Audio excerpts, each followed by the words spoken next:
Gold trusted gold buyers. మీరు తాకట్టు పెట్టిన బంగారాన్ని విడిపించి ఈ రోజు ఉన్న మార్కెట్ ధరకు కొనబడను.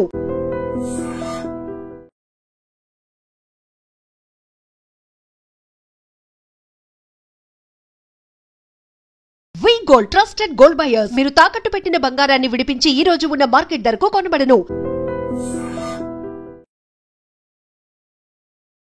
Welcome to iDream media. So జనరల్గా మనము డయాబెటీస్ ఉందో లేదో తెలుసుకోవాలన్నా, షుగర్ లెవెల్స్ ఎంతోనే తెలుసుకోవాలన్నా, సో మందులు నెక్స్ట్ టైం చేంజ్ చేసుకోవాలన్నా ఇలా టెస్ట్ రాస్తూ ఉంటారు. అయితే ఈ టెస్ట్లకు వెళ్ళేటప్పుడు మనం ఎలాంటి జాగ్రత్తలు తీసుకోవాలి? సో పూర్తి వివరాలు తెలుసుకుందాం. మనతో పాటు ఉన్నారు ప్రముఖ internal medicine specialist doctor Rajesh Yukkala గారు. డాక్టర్ గారు నమస్తే అండి. నమస్తే. డాక్టర్ గారు, ఇప్పటి వరకు షుగర్ లేదు, షుగర్ ఉందో లేదో తెలుసుకోవాలనుకుంటున్నారు అన్నప్పుడు టెస్ట్లు ఏముంటాయి? టెస్ట్లకు వెళ్ళే ముందు ఏం జాగ్రత్తలు తీసుకోవాలి? సో దీంట్లో ఫస్ట్ మీరు అన్నట్టు ఏమీ లేదు, మరి ఎందుకు చేసుకోవాలి? సో ఇది ఎలిమెంట్ ఆఫ్ సస్పిషన్ అనేది మనకు ఉండాలి. సో ఐడియల్గా ఏంటంటే ఎవరు అట్ రిస్క్, ఎవరికి డయాబెటీస్ రాబోతుంది అనేది మనం గ్రహించాల్సిన అవసరం ఉంటుంది. సో జనరల్గా ఎవరైతే ఇన్యాక్టివ్ ఉంటారో, మేము ప్రాక్టీస్లో చూసేది ఎక్కువగా తిరగకుండా కూర్చుంటారు చూడండి, డెస్క్ జాబ్స్ వాళ్ళు. ఎవరైతే వెయిట్ ఓవర్గా పెరుగుతున్నారో, వెయిట్ ఓవర్గా పెరగడం అంటే మళ్ళీ body mass index more than 25 ఉందనుకోండి, అది ఈక్వేటింగ్ అనమాట. ఎవరికైతే ఫ్యామిలీ పరంగా స్ట్రాంగ్ హిస్టరీ ఉందో, ఎవరికైతే డయాబెటీస్ కాకుండా థైరాయిడ్, హైపర్ టెన్షన్, ఈ 2 రిస్క్ ఫ్యాక్టర్స్ అండి ఏది షుగర్ రావడానికి ఉందో, ఇలాంటి వాళ్ళందరూ కూడా రిస్క్ కింద కేటగరైజ్ చేసుకోవాలి. హై కొలెస్ట్రాల్ కూడా దీంట్లో వస్తుంది. సో ఇవంతా ఏంటంటే మెటబాలిక్ డిసీజెస్ అంటాం, ఒకదానికి కనెక్షన్ ఉన్న డిసీజ్. సో వీళ్ళకి ఎలిమెంట్ ఆఫ్ సస్పిషన్ అనేది చాలా స్ట్రాంగ్గా ఉండాలి. తర్వాత డయాబెటిక్ లక్షణాల గురించి మనం మాట్లాడదాం. డయాబెటిక్ లక్షణాలు అంటే ఏంటి? మనకి ఆహారం ఎక్కువగా తీసుకోవాల్సిన అవసరం పడ్డాం, ఆకలి లేకపోయినా కానీ తినాలనిపిస్తుంది, ఏదో ఒకటి క్రేవింగ్ అనమాట.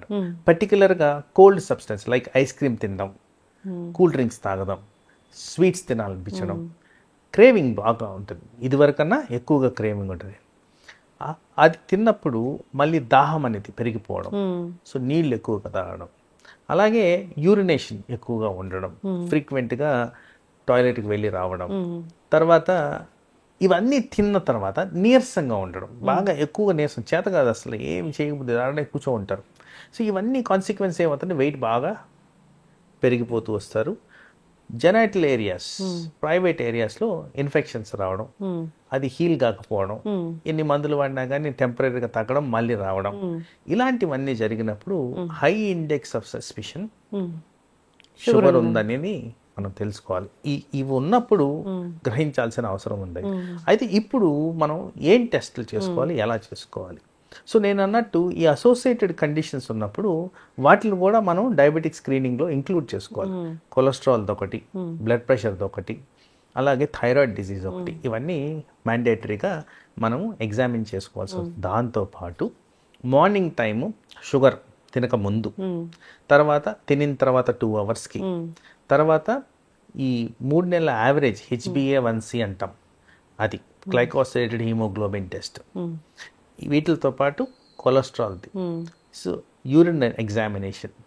తర్వాత జనరల్గా డయాబెటీస్లో even before full blown diabetes రాకముందే అవయాల మీద దెబ్బ తాకుతుంది అంటే ప్రీ డయాబెటిక్ స్టేజ్లోనే కాంప్లికేషన్స్ వస్తున్నాయి. పర్టికులర్గా కిడ్నీలు ఎఫెక్ట్ అవ్వడం, లివర్ ఎఫెక్ట్ అవ్వడం ఎక్కువగా గమనిస్తున్నాం. సో లివర్కి, కిడ్నీకి సంబంధించిన టెస్టులు, బ్లడ్ టెస్టు, స్కానింగ్ టెస్టులు, ఇవి చేసుకోవాల్సిన అవసరం ఉంది.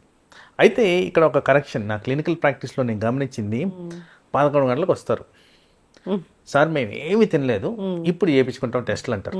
Absolutely wrong, absolutely wrong. Morning time 6 to 7 మధ్యన చేసుకోవడం ideal time for all this test. ఐడియల్గా మార్నింగ్ టైం చేసుకోవాలి. 6 గంటలకు చేయాలి. మీరు తినకపోయినా వచ్చిన 11 గంటలప్పుడు అది కరెక్ట్ పద్ధతి కాదు.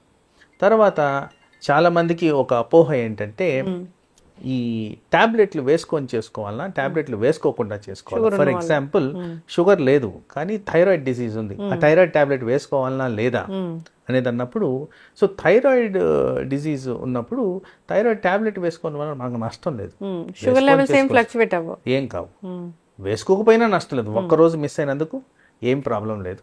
సో ఐడియల్గా వేసుకుంటేనే మంచిది. అలాగే షుగర్కి సంబంధించిన వాళ్ళు ఫాస్టింగ్ శాంపుల్ అప్పుడు రాత్రి ట్యాబ్లెట్ వేసుకోవాలి, మార్నింగ్ లేచినప్పుడు ట్యాబ్లెట్ వేసుకోవాల్సిన అవసరం లేదు, ఫాస్టింగ్లోనే ఇవ్వాలి. తర్వాత ఆహారం తీసుకునే ముందు ట్యాబ్లెట్ వేసుకొని 2 hours తర్వాత అది ఆ టెస్ట్ చేసుకోవాలి, ఇది పోస్ట్ ప్రాండియల్ టెస్ట్ అంటాం, 2 hours ఆఫ్టర్.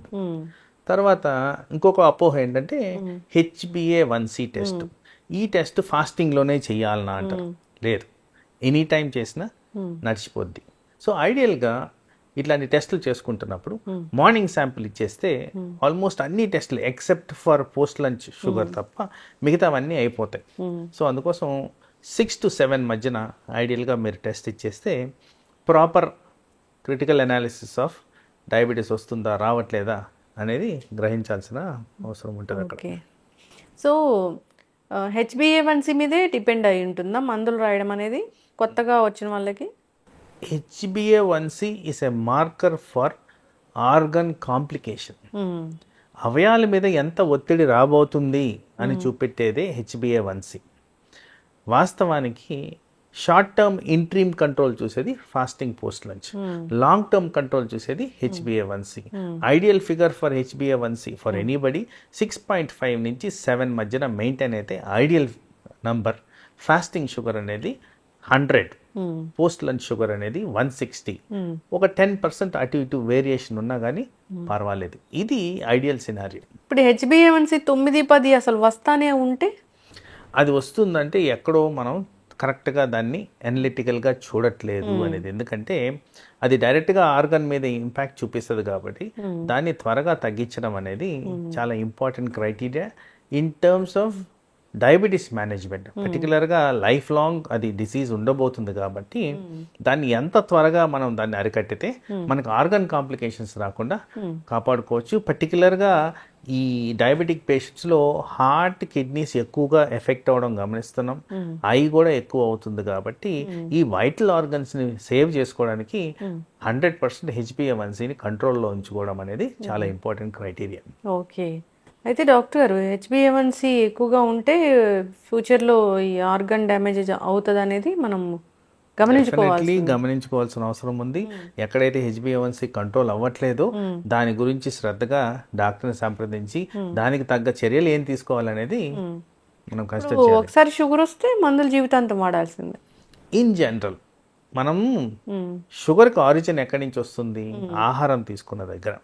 సపోజ్ మాంసాహారమే తిందాం అనుకున్నాం, కంటిన్యూస్గా మాంసాహారం తింటే మీకు షుగర్ ఏం పెరగదు. బట్ మనం ఏం చేస్తాం, ఆ మాంసాహారంతో పాటు ఇంత రైస్ తింటాం, ఈ రైస్లోంచి కార్బోహైడ్రేట్ అనేది వస్తుంది. తర్వాత ఈ మ్యాంగో సీజన్ ఇప్పుడే పోయింది, ఈ మ్యాంగో సీజన్లో ఫుల్గా తింటారు, తినగానే షుగర్స్ పెరుగుతున్నాయి. సో మనం కార్బోహైడ్రేట్ రెస్ట్రిక్షన్ చేయకుండా ఇర్రాషనల్గా తింటాం కాబట్టే ఈ షుగర్స్ అనేవి పెరుగుతాయి. కానీ మనం పర్టికులర్గా ఫ్యాట్ ఒక్కటే తింటే షుగర్స్ పెరగవండి. టు అన్ ఎక్స్టెంట్ ప్రోటీన్ ద్వారా కొద్దిగా వస్తుందేమో కానీ బట్ ఫ్యాట్లో మాత్రం అసలు షుగర్స్ అనేది ఉండదు. సో దీన్నే కీటో డైట్ అంటారు. సో బట్ దెన్ దానివల్ల అనర్థాలు చాలా ఉన్నాయి. ఎందుకంటే నేను ఇందాక చెప్పాను హై కొలెస్ట్రాల్కి షుగర్కి కనెక్షన్ ఉందని. మరి ఇట్లా ఫ్యాట్ తింటే హై కొలెస్ట్రాల్ వస్తుంది కదా, సో అది కూడా not recommended. So ideal balance diet with dietitian input, proper nutritive values ఉండేవి, ఎక్కువ శాతం వెజిటేరియన్ ఐటమ్స్ తింటే మనకి ఈ డయాబెటిక్ ప్రాబ్లమ్స్ రాకుండా. ఇప్పుడు బయట ఎన్నో చూస్తున్నాం డాక్టర్ గారు, 90 daysలో మీ డయాబెటీస్ రివర్సల్ అవుతుంది, తగ్గిపోతుంది అనేది మనం అసలు ఎంతమంది బయట చూస్తున్నాము. అలా సాధ్యమేనా అండి? అంటే మీరు స్టార్వ్ చేశారనుకోండి, ఇప్పుడు కార్బోహైడ్రేట్ లేని డైట్ ఇద్దాం, షుగర్స్ ఎలా పెరుగుతాయి?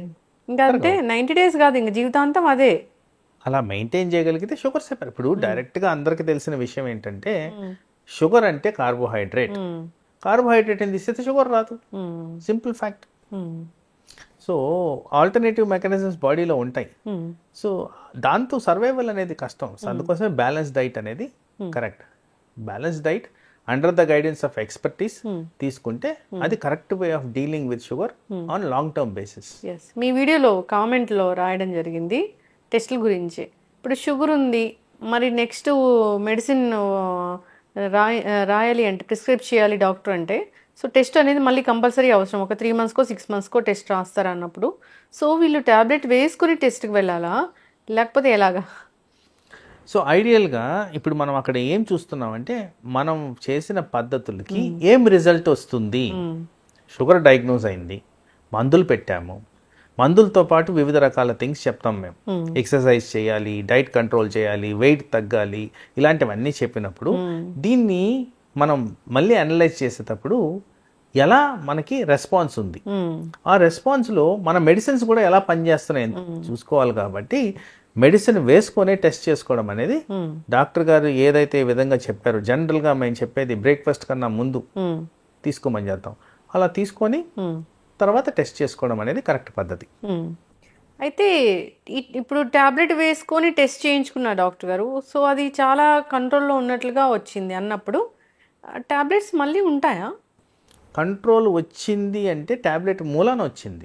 సో ట్యాబ్లెట్ని తీసేసామనుకోండి మళ్ళీ పెరుగుతాయి.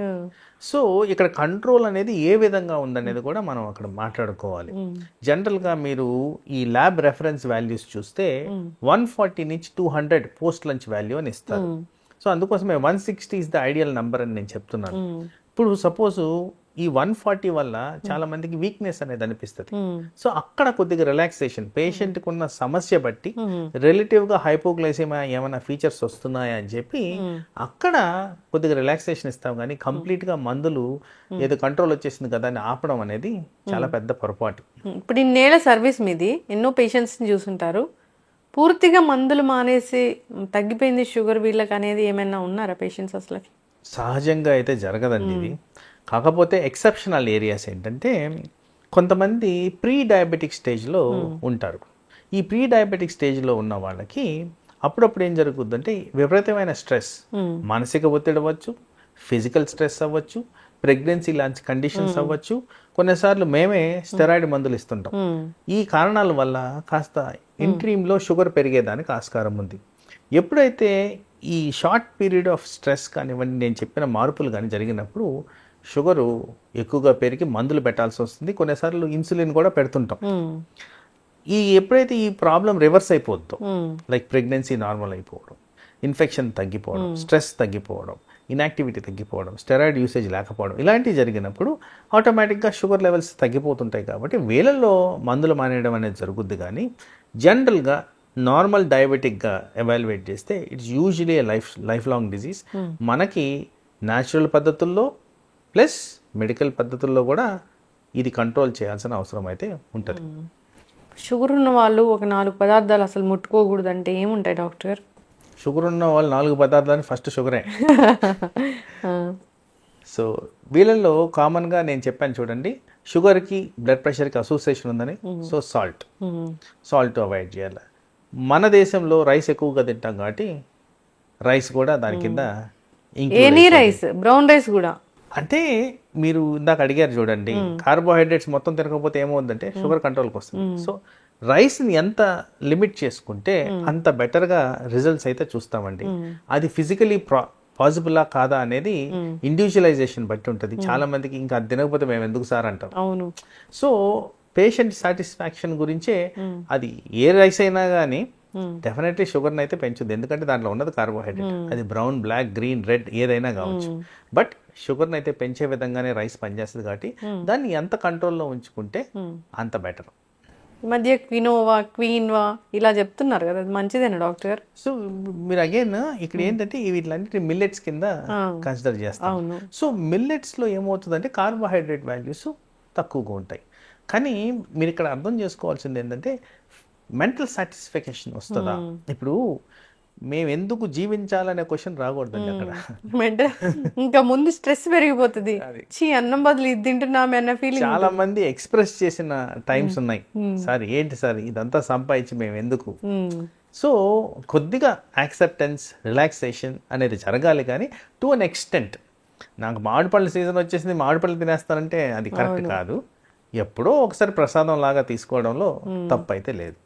తప్పదు ఇంకా షుగర్ ఉన్నప్పుడు మనం యాక్సెప్ట్ చేయాలి, ఇంకా 100% యాక్సెప్ట్ చేయాలి. డాక్టర్ ఇంకొక ఫైనల్ క్వశ్చన్, ఇప్పుడు డాక్టర్స్ బిఫోర్ ఫుడ్ ట్యాబ్లెట్ రాస్తారు.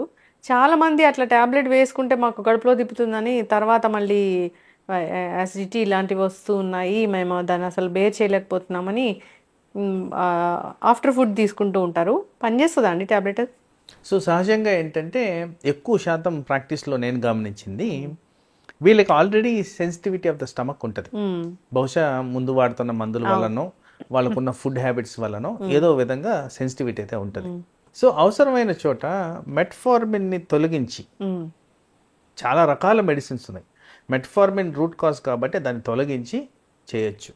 సో అలాగే కొంతమందికి కొన్ని మందులతోనే సెన్సిటివిటీ ఉంటుంది, ఆ మందు ఏమన్నా ఐడెంటిఫై చేసి తొలగించి మనం చేయొచ్చు. బట్ ఐడియల్గా డయాబెటిక్ పేషెంట్స్ అందరూ కూడా గమనించాల్సిందంటే ఫుడ్ బిఫోర్ వేసుకుంటేనే ఈ టాబ్లెట్స్ బెటర్గా పనిచేస్తాయి.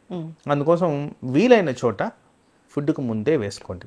ఎక్కడైతే వీలు పడట్లేదు, అన్ని మందులు మార్చుకున్నాం, స్టిల్ ప్రాబ్లం ఉందంటే ఫుడ్ తర్వాత వేసుకోవాలి, పని చేస్తాయి. కానీ ఇక్కడ బేసిక్స్ ఆఫ్ డయాబెటిక్ మేనేజ్మెంట్లో ఏంటంటే షుగర్ స్పైక్ అంటే హై లెవెల్ ఆఫ్ షుగర్ వెళ్ళేక ముందే మందు పనిచేసి దాన్ని అదుపులో ఉంచడం అనేది important. For example 200 and below acceptable. సడన్గా రోజు 400 అవుతుంది అనుకోండి, ఇది పనిచేసే లోపల ఆ 400 ఎక్కువసేపు మెయింటైన్ చేసిన దానివల్ల అవయవాల మీద ఒత్తిడి,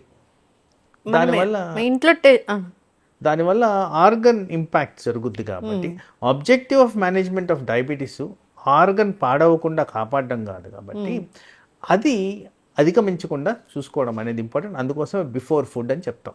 ఇప్పుడు గ్లూకోమీటర్లో చూసినప్పుడల్లా ఒక 300 అలా ఉందంటే ఇప్పుడు వాళ్ళకి హై షుగర్ ఉన్నట్లేనా? 100%. Anything more than 200 at a random pace is abnormal sugars. ఇంట్లో చూసుకునేటప్పుడు కూడా బిఫోర్ చూసుకోవాలా, ఫుడ్ ఆఫ్టర్ ఫుడ్ చూసుకోవాలా డాక్టర్ గారు? రెండు చేయాలి కదా. మార్నింగ్ లేయంగానే 6 o'clock to 7 మధ్యన ఒకసారి, తిన్న తర్వాత 2 hours. ఇంట్లో కూడా అదే రూల్, ఎక్కడైనా అదే రూల్. ఎక్కడైతే మనం ర్యాండమ్గా చెక్ చేస్తామో, షుగర్ డౌన్ అయిపోతుందనే డౌట్ వస్తేనే కానీ ర్యాండమ్గా చెక్ చేస్తాం, కానీ ఆర్ షుగర్ వచ్చిందా రాలేదా అని తెలుసుకోవడానికి కానీ, అదర్వైజ్ ఫాస్టింగ్, పోస్ట్ లంచ్ ఇలా చేయడమే కరెక్ట్ పద్ధతి. ఎస్, జాగ్రత్త పడాలని కోరుకున్నాను డాక్టర్ గారు. చాలా మంది కూడా డాక్టర్ 3 నెలలకి రమ్మంటే అసలు వెళ్ళరు. 6 months 1 year తర్వాత కూడా అదే టాబ్లెట్స్ అనేవి వాడుతూ మధ్యలో తినేస్తారు కదా, వాళ్ళకి తెలుసు షుగర్ ఎక్కువ వస్తుంది, అందుకోసం వెళ్ళరు. దానివల్ల అనుకుంటారు అది తెలియట్లేదు ఏం అవ్వదు అని, కానీ లోపల ఆర్గన్ డ్యామేజ్ అనేది జరుగుతూ ఉంటుంది. షుగర్ అనేది ఒక సైలెంట్ కిల్లర్. అన్ని రకాల అనారోగ్య సమస్యలకు ఇదే ప్రధాన కారణం, రూట్ కాజ్ లాగా ఉంటుంది. కాబట్టి లివరు, కిడ్నీ, హార్ట్ ఇలాంటి వాటి మీద, మెదడు అన్నిటి మీద ప్రభావం చూపిస్తుంది. మీకు చెప్పాల్సిన ఒక విషయం, 60% ఆఫ్ హాస్పిటల్ అడ్మిషన్స్ షుగర్కి కనెక్టెడ్ ఉన్నాయి, సంబంధించే ఉన్నాయి అని కూడా డేటా ఉంది. సో అందుకోసం షుగర్ని కరెక్ట్గా ఉంచుకుంటే హాస్పిటల్ పోవాల్సిన అవసరం పడదు. ఎస్, ఖచ్చితంగా డాక్టర్ గారు. HbA1c ఇది 3 months of random blood sugar అని చెప్తూ ఉంటారు. ఇది కరెక్ట్గా ఉంటే మనకి షుగర్ లేనట్లేనా? లేదు, దీంట్లో చాలా వేరియబుల్స్ ఉన్నాయి. సో గ్లైకోసిలేటెడ్ హీమోగ్లోబిన్, దీని మెడికల్ టెర్మినాలజీ HbA1cని గ్లైకోసిలేటెడ్ హీమోగ్లోబిన్ అంటాం. సో ఇక్కడ హీమోగ్లోబిన్ అని వాడాను కాబట్టి ఎవరికైతే రక్తహీనత ఉంటుందో, హీమోగ్లోబిన్ శాతం తక్కువ ఉంటుందో, వీళ్ళల్లో HbA1c డైరెక్ట్గా కోరిలేట్ కాదు షుగర్స్కి. ఎందుకంటే హీమోగ్లోబినే తక్కువ ఉన్నప్పుడు షుగర్ బైండింగ్ ఏదైతే ఉంటుందో అది ఎక్కువగా కనిపిస్తుంది. ఓకే, సో అది అబ్నార్మల్గా హై లెవెల్ చూపించేదానికి ఆస్కారం ఉంది. సో ఇన్ ద కాంటెక్స్ట్ పేషెంట్ని బట్టి మనం కన్సిడర్ చేయాల్సిన అవసరం ఉంది. సో ప్రతి ఒక్కరికి HbA1c హై ఉంది అని చెప్పి డయాబెటీస్ మీకు ఉందని చెప్పకుండా మిగతావి కూడా మనం అనలిటికల్గా చూసుకొని దాని క్రమంలోనే డయాబెటీస్ అనేది టార్గెట్ చేయాలి. మిగతా అంటే మళ్ళీ ఫాస్టింగ్, పోస్ట్ లంచ్. ఈ మధ్యకాలంలో రీసెంట్గా కొన్ని రీసెంట్ ఇన్సులిన్ రెసిస్టెన్స్ని కనిపెట్టే విధంగా టెస్ట్లు ఉన్నాయండి.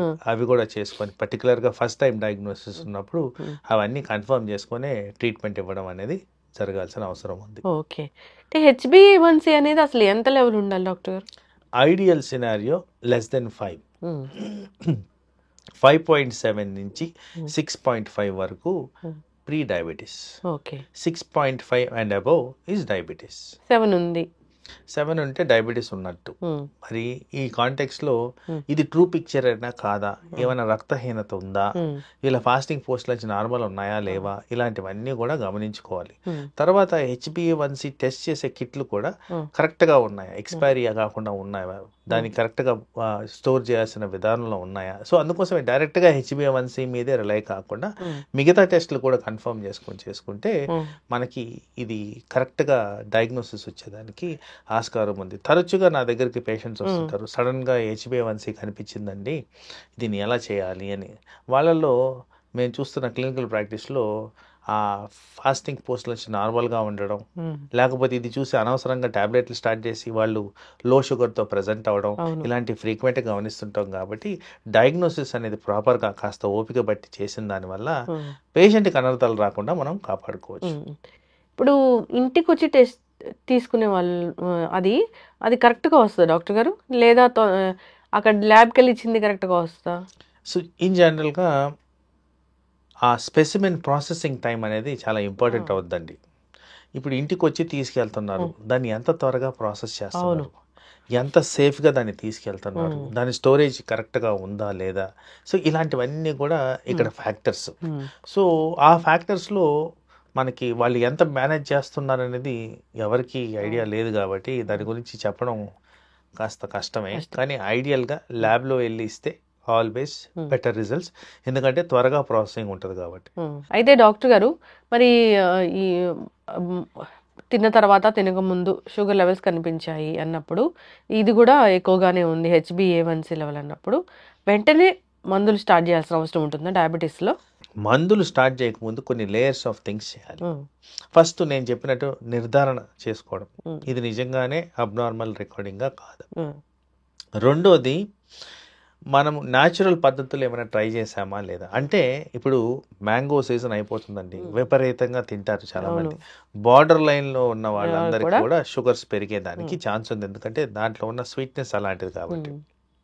మరి ఈ మ్యాంగోస్ అన్నీ మానేస్తే వీళ్ళకి రిజాల్వ్ అయిపోతుంది. సో లెవెల్ ఆఫ్ ప్రజెంటేషన్ బట్టి ఉంటుంది. ఇందాక చెప్పాను 6.5 అండ్ అబోవ్ ఇస్ డయాబెటీస్ అని.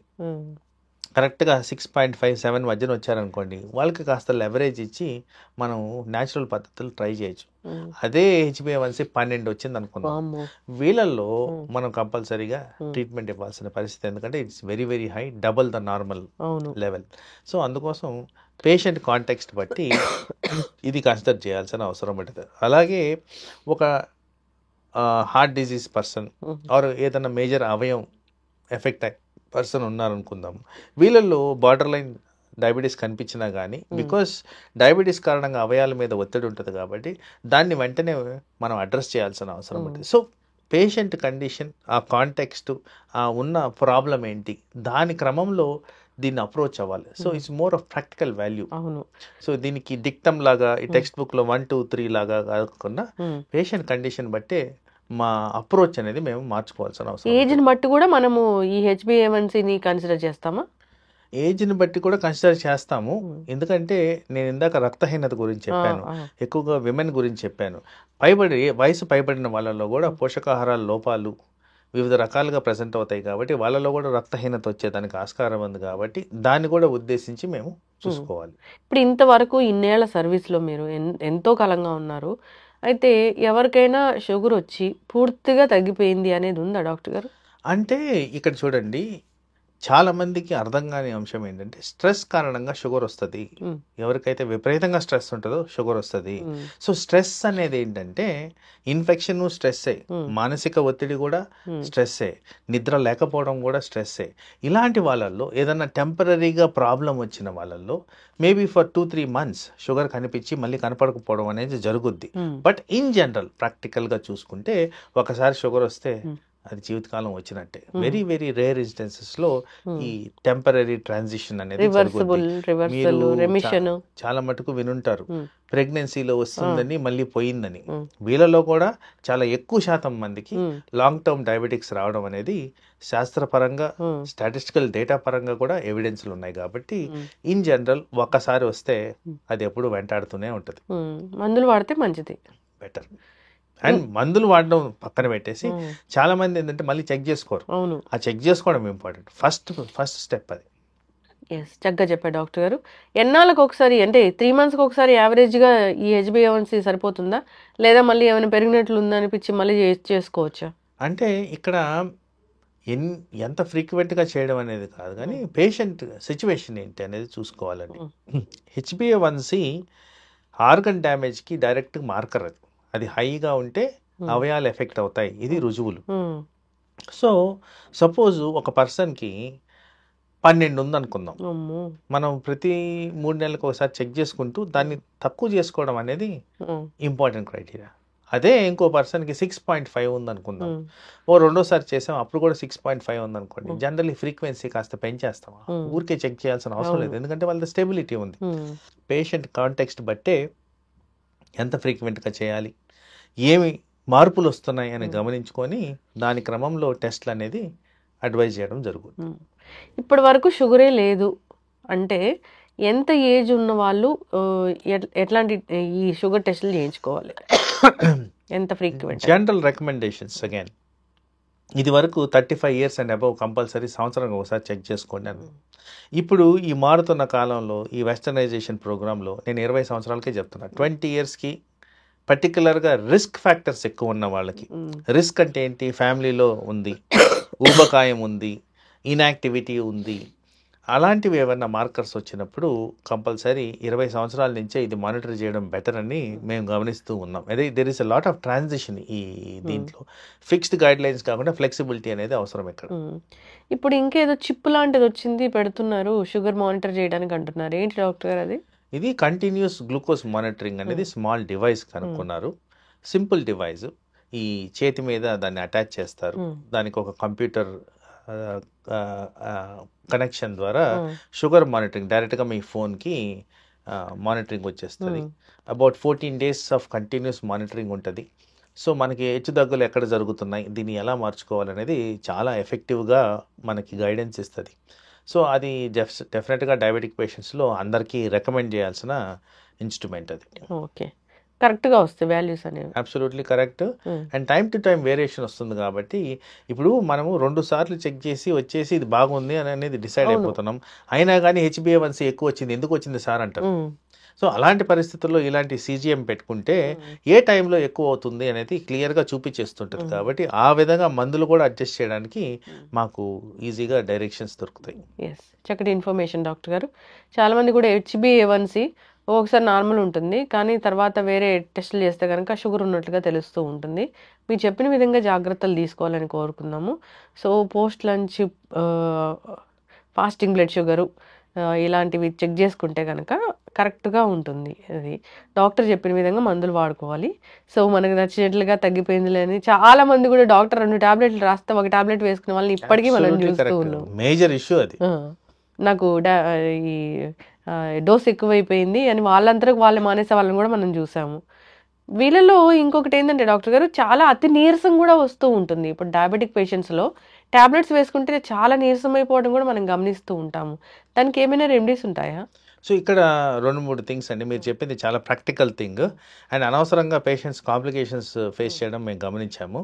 ఒకటి 3 segmentsలో చూడాలండి. ఇది ఒక సెగ్మెంట్ ఏంటంటే లో షుగర్స్ అయిపోతున్నాయా బికాస్ ఆఫ్ మెడిసిన్. రెండో సెగ్మెంట్ ఏంటంటే హై షుగర్స్ ఉన్నాయా, రెండిట్లో నీరసం అనేది ప్రెజెంటేషన్ కామన్. మూడో సెగ్మెంట్ అంటే వెరీ ఇంట్రెస్టింగ్ సెగ్మెంట్. ఇది ఇందాక నేను చెప్పిన కాంటెక్స్లో 12 హెచ్బిఏవన్సీ ఉందా అనుకున్నాం. వీళ్ళలో జనరల్గా యావరేజ్ షుగరు 500-600 ఉంటుంది. సో వీళ్ళకి సడన్ గా నేను 100 చేసేస్తే బాడీ అలవాటు పడిన విధానంలో మార్పులు వస్తాయి. సో అలాంటి వాళ్ళలో నీరసం అనిపిస్తుంది.